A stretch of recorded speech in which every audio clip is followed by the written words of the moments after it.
I'm a very sassy person. I have a very different personality. I'm not afraid to say what's on my mind, and I'll tell you what's real.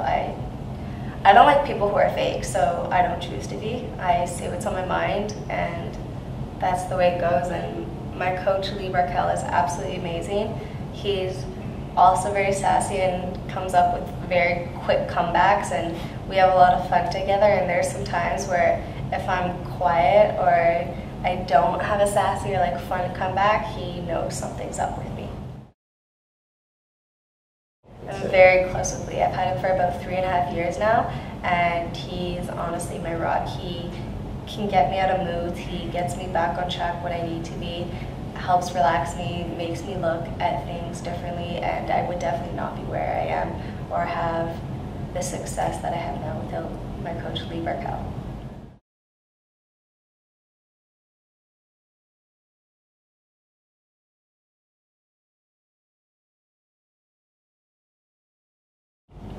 It would definitely have to be this past fall. I went through surgery. I went through a bad stage where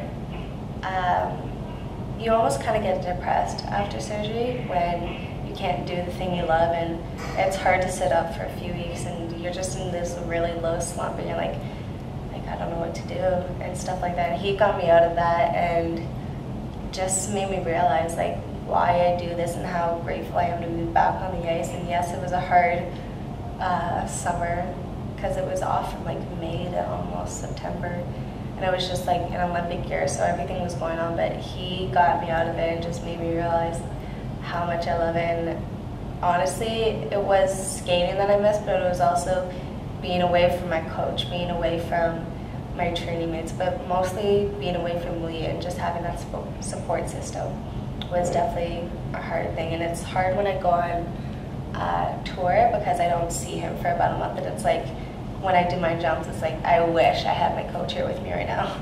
Right.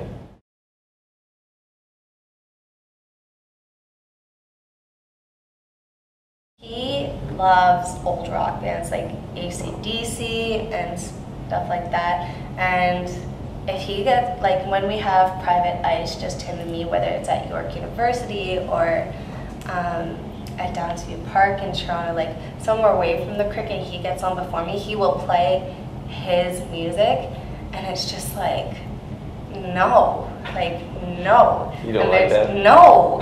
And there's times where like, I will do a part in my program. It doesn't matter if it's folk or anything, I will do a part of my program just to get the music off, and then I'll put my own music back on. And he was like, yeah, nice try. And there's sometimes where he's like, if you don't do this part clean, my music's going back down, and you're like, crap, you better do this clean.